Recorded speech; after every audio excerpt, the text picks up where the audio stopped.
ABC 57 News starts right now.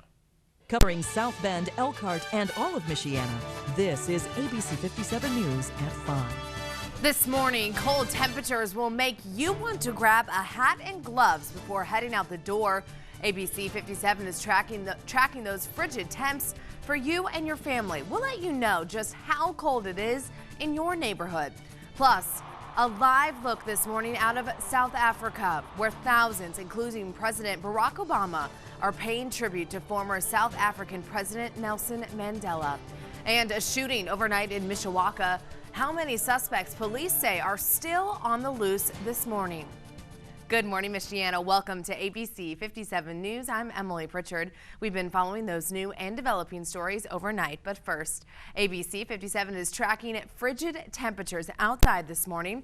ABC 57's Eric Cox is live for us in St. Joseph County, but we start with ABC 57 First Warning neighborhood meteorologist Tom Coombs with a look at our forecast. And Tom, just how cold are we talking here? Well, single digit cold right now. We're at now 3 degrees in South Bend, so temperatures have dropped off even more across the area. It's 0 or sub-zero back towards Chicago. 1 degree coming out of Chicago. Some of those western burbs I've seen as low as 0 or around -2. 10 in Rochester, 5 in Warsaw, 14 Benton Harbor. The warm spot, if you say, with that lake influence. We do have a breeze out of the west to southwest, 5 to 10 miles per hour.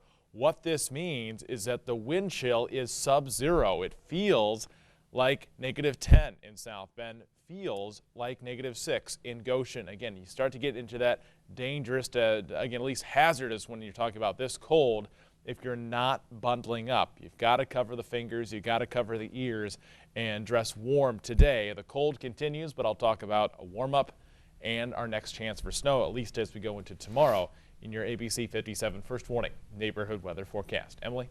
Thanks, Tom. And those cold temperatures will mean a frigid wait at the bus stop this morning for many of you. Let's go right to ABC 57's Eric Cox, who's braving the cold weather for us this morning. Good morning, Eric. Good morning, Emily. Well, one thing's for certain, winter has definitely arrived, and this weather is perfect proof of that. In fact, Tom's exactly right. It feels just like single-digit temperatures out here. You can really tell as soon as you walk outside. It's absolutely frigid. In fact, I would recommend to anybody coming out this morning, whether you be getting on the bus for school or work or whatever, bundle up. I mean, you know, hats, gloves, hand warmers, all of that, whatever you have, put it on for the extra bit of warmth. Any little extra help will help alleviate some of that cold. And I'm actually out here regretting not bringing my hat myself today. I'm really missing out on that. But like I said, it's really cold out here, so you want to be prepared this morning. If you got to, come outside and start your car early. I actually ran into some people who were even sipping hot cocoa while they were waiting for one of their friends to pump their gas. It really is just, it's that cold out. I mean, people are not, if you're not prepared for it, you're not going to like it. And so that being said, just be prepared today. It's going to be cold all day.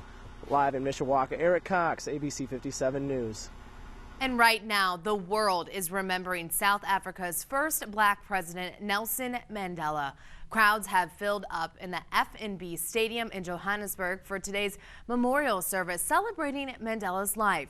Now, world leaders, including President Barack Obama and UN Secretary General Ban Ki-moon, are expected to speak this morning at that service. The stadium holds roughly 90,000 people, and ABC 57 will bring you live pictures all morning long of the service. Breaking overnight, a shooting in Mishawaka at Hickory Village Apartments. Mishawaka police say a 27-year-old man was shot in his leg and hand and was part of a robbery along with others in an apartment. Now, the man has non-life-threatening injuries. 2 20-year-old suspects were friends of the people in that apartment. They fled the scene prior to police arriving. This morning, police are asking for you to call them or Crime Stoppers with any information about the suspects.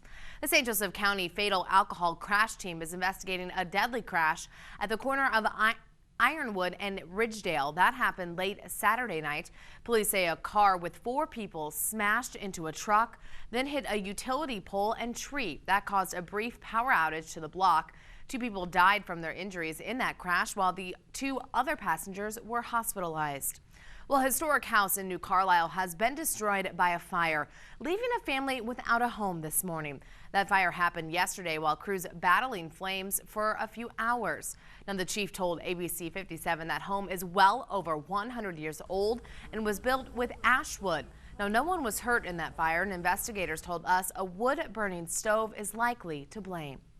Well, there won't be any classes again today for LaVille High School. This will be the 8th day students have missed school. The Wells system has failed once again, and crews are scheduled to work on that system again today. The superintendent says he hopes to have the issue resolved soon and thinks the school's outdated electrical system could be part of the problem.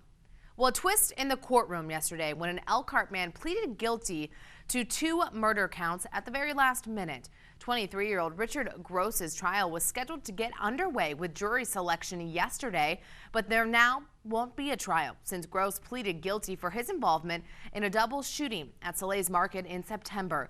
That left 2 store employees dead, and Gross will now be sentenced in March.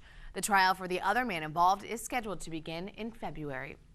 Well, the cold temperatures we've seen in the past few days, including this morning, are making it difficult for the homeless across Michiana.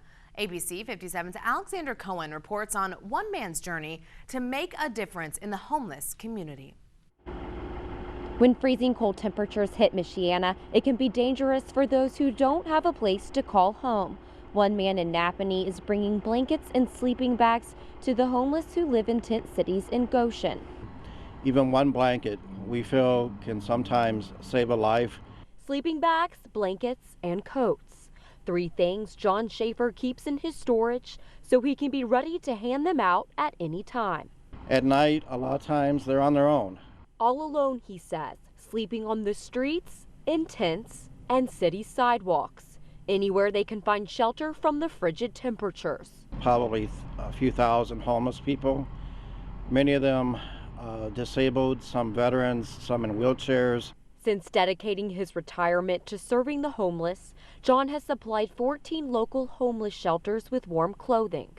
In the winter, it's the toughest time of the year for them. Search Chicago and Michiana 5 for the homeless on Facebook for more information on how to donate.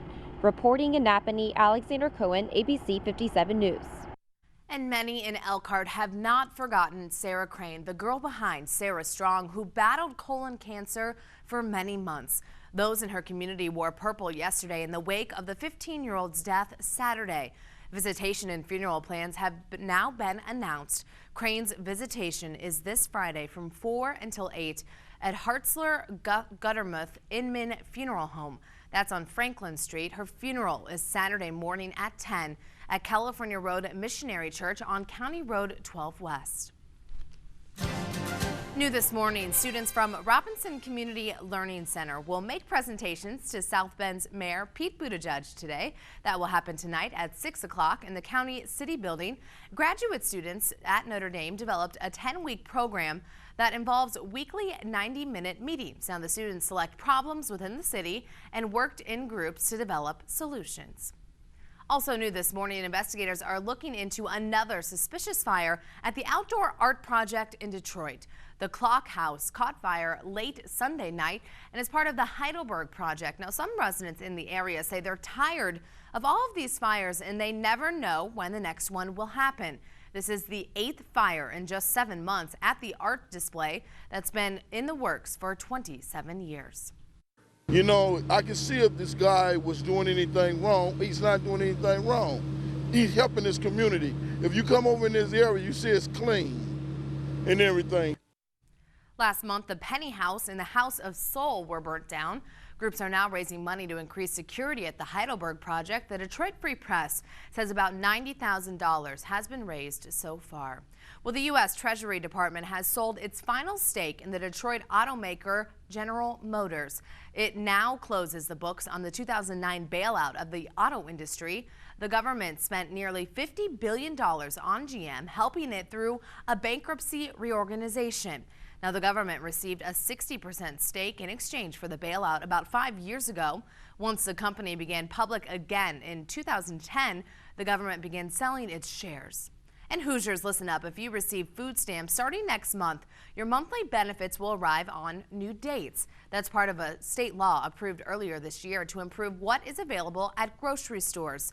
Grocery store owners in low-income areas complained they would run out of goods at the start of each month when residents received their monthly benefits. Now, a Family and Social Services Administration spokeswoman says the key is to plan ahead.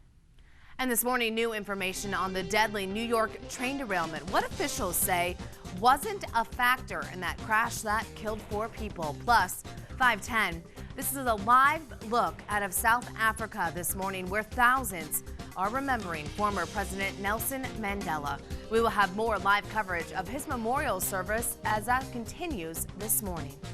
The bitter cold today. That's going to be the story this morning. When you factor in the wind chill, it feels like -10 in South Bend. Show you any sign of a warm up in your ABC 57 first warning neighborhood weather forecast. Thanks, Tom. 5:14 this morning.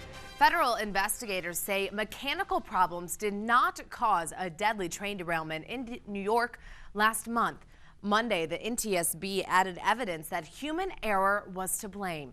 11 minutes before that accident, the engineer failed to dim his lights as he passed by another train. The engineer says he had a, quote, lapse in attention. The train was going about 82 miles per hour as it went into a curve and jumped the tracks. Now, the accident killed 4 people and injured dozens more. Starting today, the NTSB will begin a 2-day public hearing on a July crash that killed 3 people and injured more than 180 others. The Wall Street Journal reports the pilots of the 777 jet were relying on cockpit automation and misunderstood the speed control system. It's extremely boring, quite frankly. You remember the conductor in New York last week who said he zoned out. Imagine taking off in Los Angeles, landing in New York and only touching the controls 2 to 3 times. You're just not needed. You're more of an IT person than you are a pilot. Now, the hearings are expected to focus on safety issues without determining the cause of the accident. Well, the man whose story inspired the film 127 Hours is back in the headlines this morning, 5:15. Just ahead, we have an update on the domestic abuse charges filed against him over the weekend. Plus, a woman in Detroit is making a public plea after someone stole items with a special meaning from her SUV over the weekend. Live coverage like no other. ABC 57 News and Live View go live anywhere, anytime. Thank you, Tom. 5:22 this morning. Developing here, the man who inspired the movie 127 Hours, Aaron Ralston, won't be facing domestic violence charges. Those charges were dropped Monday. He's the hiker who made news after he cut off part of his arm to free himself from a boulder. Now, he was arrested in Denver this weekend after an argument with his girlfriend. Well, a Detroit woman is asking this morning for 2 urns back that carried the remains of her cremated parents. The urns were inside her car and were stolen in front of her house.